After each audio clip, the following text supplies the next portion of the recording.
Welcome to the Insomnia Project. Sit back, relax, and listen as we have a conversation about the mundane. One thing that we try to deliver is a conversation that is less than fascinating so that you, our listeners, can feel free to just chill, relax, drift off, and not have a care, because we will have all the cares for you as we discuss our topic. Joining me today is Amanda Barker. Welcome. I can't wait to discuss today's topic, and thank you. One of our topics, or the topic that we're going to explore today, was given to us by one of our listeners. Before I mention the topic, I want to say I received an email that one of our listeners in the UK really loved the Earl Grey episode that was done a few years back. And that listener said that they were drinking the Russian Earl Grey. Yeah. So I've never heard of that. I kind of looked into it. I know that there's Lady Earl Grey. Oh, right. And then there's the regular Earl Grey with the bergamot. And the Russian Earl Grey has bitter orange and lemon and a citrus that's added to the bergamot and the orange pekoe tea. What's the female version of an earl? A countess? I don't know. An earlette? No. Earlina? Or maybe it's just Earl. Maybe. Yeah. I don't think Earl is a title for a female. I don't know. Well, we'll have to look into that. We'll look into that. That'll be another episode. But today we're going to explore an episode that was given to us by one of our patrons on Patreon, and that is flower arranging and flowers and bouquets. So, Amanda, you're excited about this topic. Of course, don't be too excited. But what intrigues you about, let's say, flower arranging? Well, I've always loved flowers. I think a lot of people love flowers. What's not to love, right? Mm-hmm. But as a little girl, my mom used to take me out pretty routinely into the garden. And so some of my first and sweetest memories with her before I was old enough to go to school was going into that little stretch of dirt at springtime. And she would show me all the different buds and beginnings of different flowers that were coming up depending on the month and the season. So I still have that. I feel like I'm a 4-year-old when I see that first peak of a crocus or a tulip coming through the ground. So wonderful. Your mother has such a beautiful garden and loves to display her flower arrangements, her floral arrangements that she just clips in her home in Florida and puts on various tables, the kitchen table and whatnot. And they're always so gorgeous. We still do that, in fact. So we have that same tradition, her and I. Whenever I visit her in Florida, she'll take me out into the garden and show me what's coming up, what made it through a season, what's coming back, what's not doing so great, those types of things. And she'll point out and name every single flower in there. And she does. She's pretty wonderful with flower arranging. She has always clipped her own flowers, put them into various vases. One thing that she does really well is she makes great use of the bud vase or vase. Do you say vase or vase? I don't know. I think I say vase. Is there a preference for this? No, not at all. I started out with vase, so I guess I'll just keep saying it. Whatever comes out, comes out. Right. And of course, my parents are American, so they probably say, I think they say vase and vase, though. But sure. Anyway, so a bud vase is really wonderful because you don't need a whole bunch of flowers. 1, 2, or 3 little clippings will make a beautiful and kind of graceful arrangement. What's your favorite flower to put in a bud vase? Currently, a tulip. Okay. Yeah, we in fact have one in our bedroom, a little pink clear bud vase that I actually also got in Florida at an auction, in fact. And it's just a little simple thing, but I have a white tulip in there that's really pretty. If people are wondering why all these topics seem a little familiar, it's because Dan Barker is your father, and I'll often record episodes when we are in Florida with him. And I think we did one on auctions, and if we haven't, I'll have to do one with your father because, no, I'm pretty certain we did one about auctions and the best way to sort of approach an auction. He used to work at an auction house. And the only auction I've been to, I went with him and I just bid on a box of things. I got a box of things for $10. Right.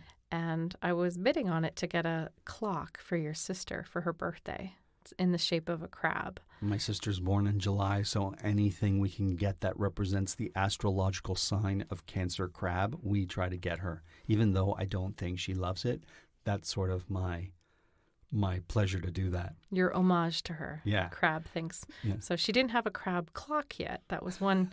She has Who pot does? holders. She has crab Necklace. dip plate, necklace, earrings, Keychain. Christmas ornament. Yes. You name it, we've gotten it. But I saw this clock, so I bid on that. I got it for $10, but in the box was this really sweet little pink bud vase or vase. And so I thought it looked really sweet in our bedroom next to the pink salt lamp. Nice. Yeah. And let me ask you this. How important is the vessel for you when you do flower arranging? I think it's really important. Okay. You can't underestimate it. The shape really determines how long you cut the stems and how you group the stems, and also maybe what types of flowers you want to choose to put into that vase. So, for example, in a bud vase, you wouldn't put a hydrangea, which is a sort of big, puffy, snowball-esque kind of plant. You would put a single flower like a tulip. Of course, a rose is beautiful, but you could also group one or two flowers in a bud vase, and it's very elegant that way, even a branch. Could you put, like, let's say you have a plant and it's starting to go a little bit wild and you need to cut it back like a monstera. Could you take a single monstera leaf and put it in a bud vase? A monstera leaf, which for those who aren't sure what that is almost like a palm leaf, a big palm leaf. And when they get of a certain size, they split. So it's that sort of split-looking palm leaf. The one you often see that evokes jungles, right, is the monstera leaf. And they're really beautiful. They're quite in fashion right now, actually. And so one or two monstera leaves in a single big vase makes a beautiful, simple, graceful arrangement on a kitchen table or on a side table or on a nightstand like we have. What about flowers? Where to begin? Let's start with the peonies. Sure. It's a beautiful place to start. Well, I like to buy flowers that are in season in general. So I do love roses, but they're most in season in the summer months. So that's when I tend to really enjoy them the most. But right now we're in spring, so tulips. And then next month, or soon anyways, June is usually peony season. Now peonies are, for those who aren't sure, are that big, beautiful, when they're in bud form, they look like a gorgeous snowball. And they're so full of promise. That's why I love them. And when they open huge and wide and big, and they're floppy and fluffy too. Mm-hmm. They have there's something sweet and playful about them. And they really do invoke the beginnings of summer. I think that's why they're so popular with brides, bouquets, and those types of arrangements. Do they work well in a bouquet or into a vase for a flower arrangement? Well, that's actually another really important thing with flower arranging. Certain flowers hold up. So a tulip or a rose is a sturdy flower. It's going to hold up and stay there for a good week. A peony is not quite as hardy, which actually sort of adds to its charm, right? You get them when you get them. So they have a good 2 to 3 week stretch in June, usually. And they'll stay maybe 2 days in a vase. I see. They don't keep that snowball shape very long, so that's what makes them so precious.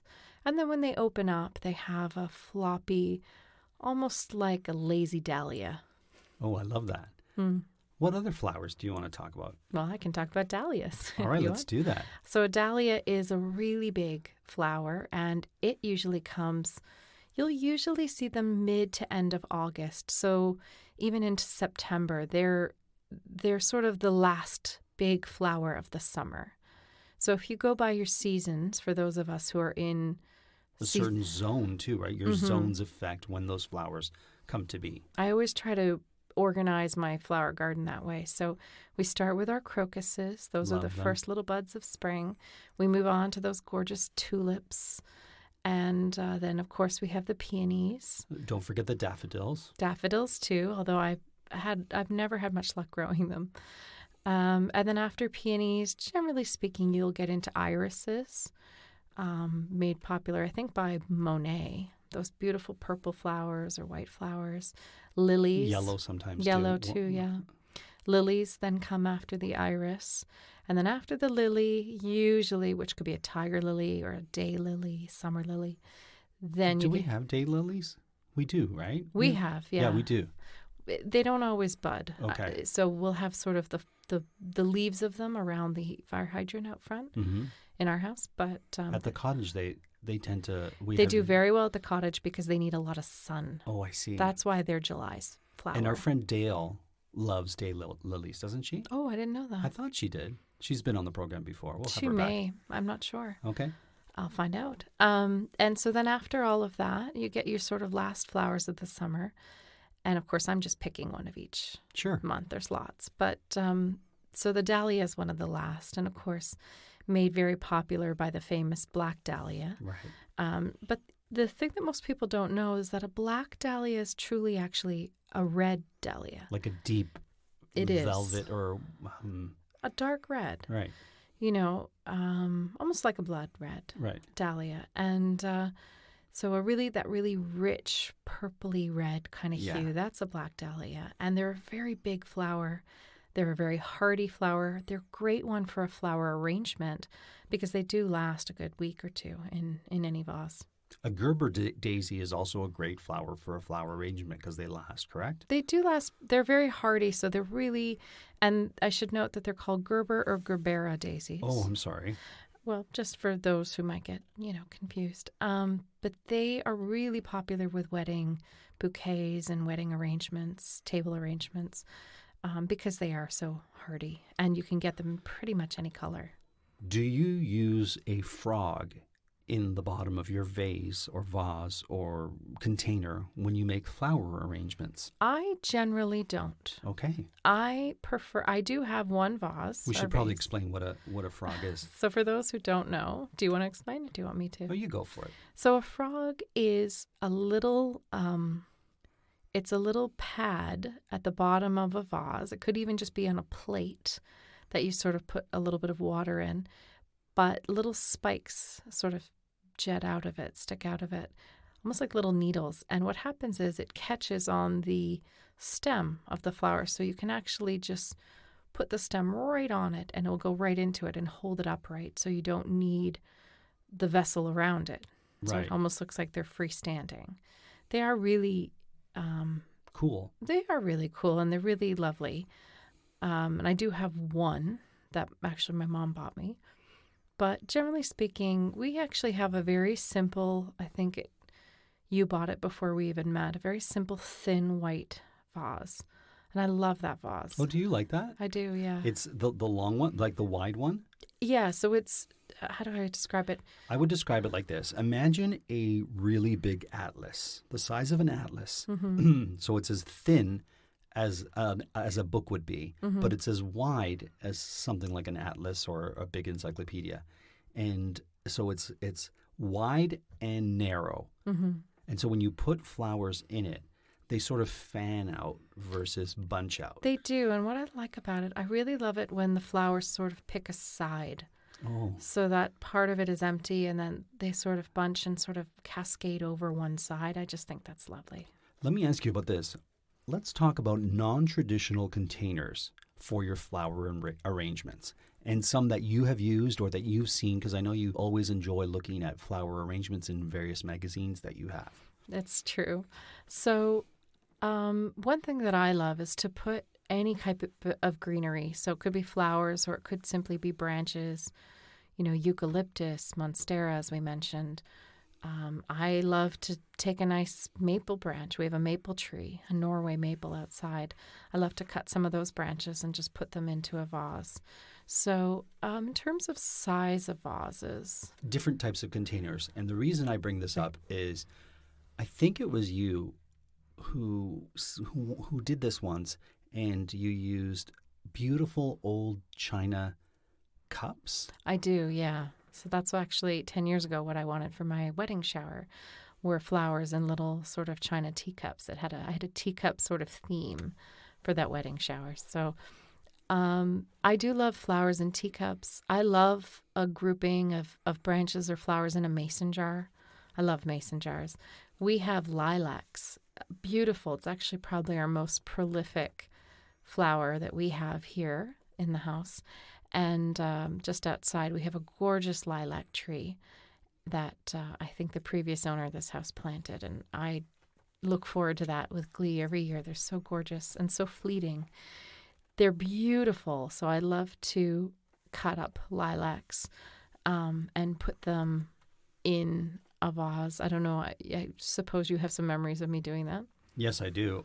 One of the interesting things about that lilac tree, and when you say cut up, you mean just like... You didn't plant it, right? No, I didn't. It was really small when I purchased the home. Oh, really? It wasn't really huge at all. It's really big now, and what's beautiful about it is the lilacs sort of bloom in all 3 stories of the house. So we'll get them if you're in, the top floor and you open the window, lilacs are there. If you're in the kitchen, you open the window, the lilacs are there.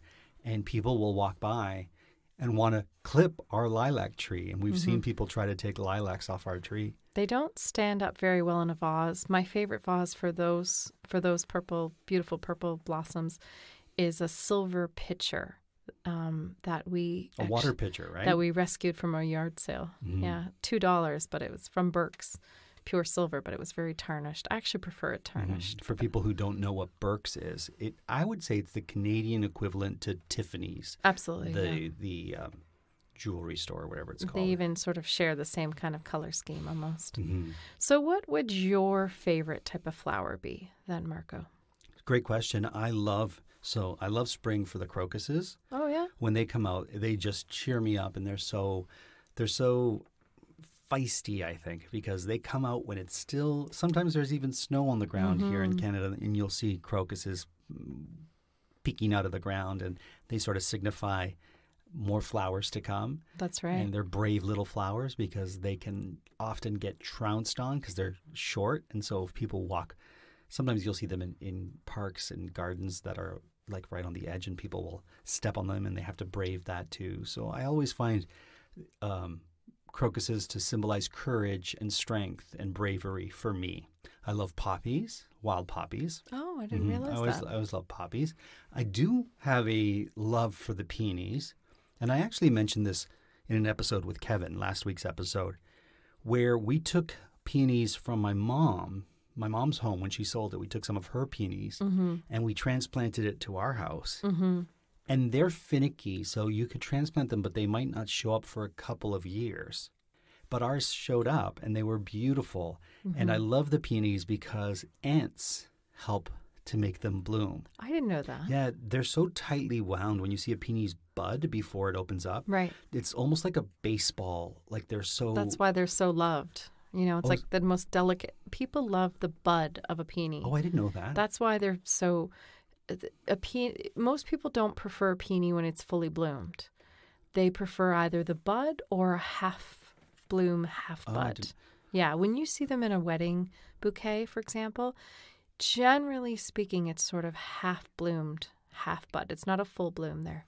The peonies requires ants to sort of work their way through it to help open it up because they're so tightly wound. Yeah. Well, that makes sense why it's such a small amount of time that they come open. Right.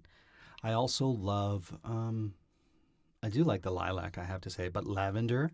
I love the smell. When we walk by lavender on people's gardens and stuff, I'll often put my hands on them, not to destroy the flower, but just to get the scent on my hand. And I love that. You know more about lavender than I do. We both spent some time in France, but I think you spent more time in that area of France. Provence is really well known for lavender, as is Tuscany in Italy. Right. Both areas, and I love lavender for several reasons. One, it's such a beautiful looking flower. Two, the scent. And three, it's so versatile because you can use it in cooking and in flavoring things. And I have a particular tea, so funny we come back to tea, that is flavored with lavender, and I just absolutely love it. I've always loved the scent. It's interesting because some people love the scent, but aren't as accustomed to eating it. It tastes like, they're used to it being in soaps and bath salts and oils and things. So then to eat it, for some people, they get a little tripped up on it. Do you know your flower for your month of birth? Well, my month is September. Right. I can tell you mine, and it's a pretty easy guess since I'm a December baby, or I was born in December. I'm no longer a baby, is the poinsettia. So that's my flower of the month. You are September. And aster is September's birth flower, I just found out.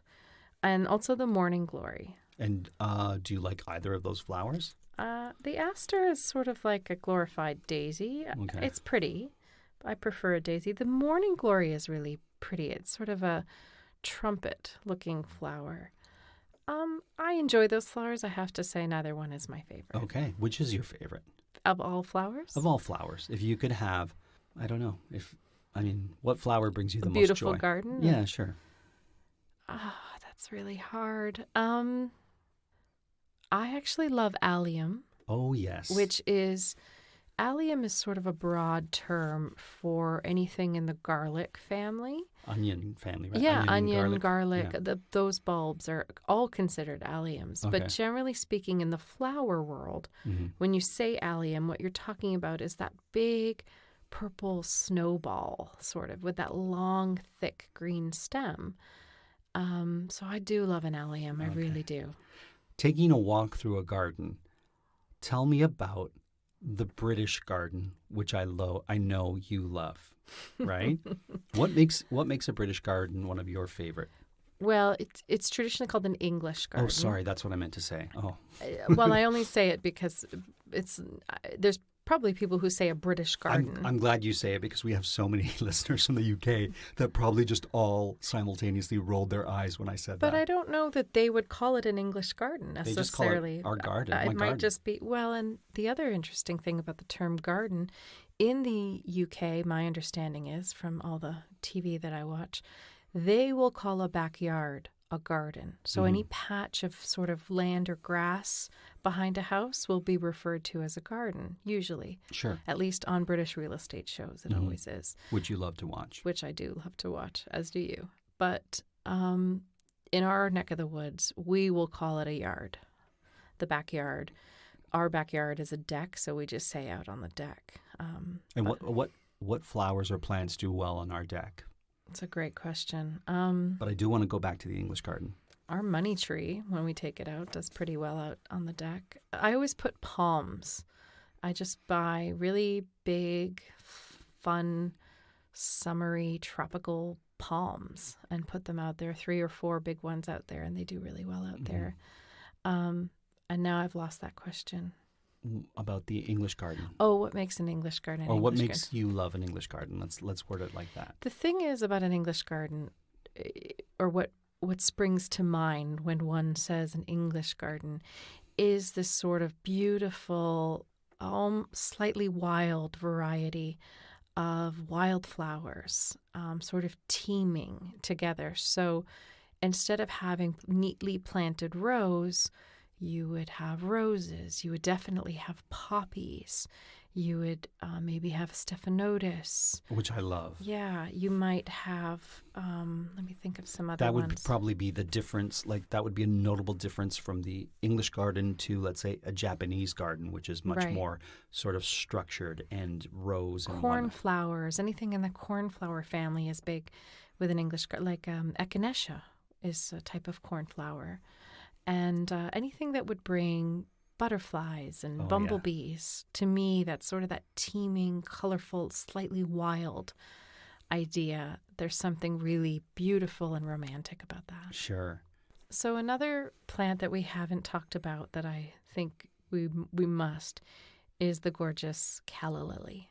Oh, yes. Your mother loves calla lilies. And in fact, every year, you and I would have a process of digging up the bulbs of the calla lily to save. For winter, yes. Yeah, so when winter would come, we'd dig up those bulbs every year, bring them in, and then every spring bring them back out. Not just the calla lily, the canna lily too, the ones that would grow really tall.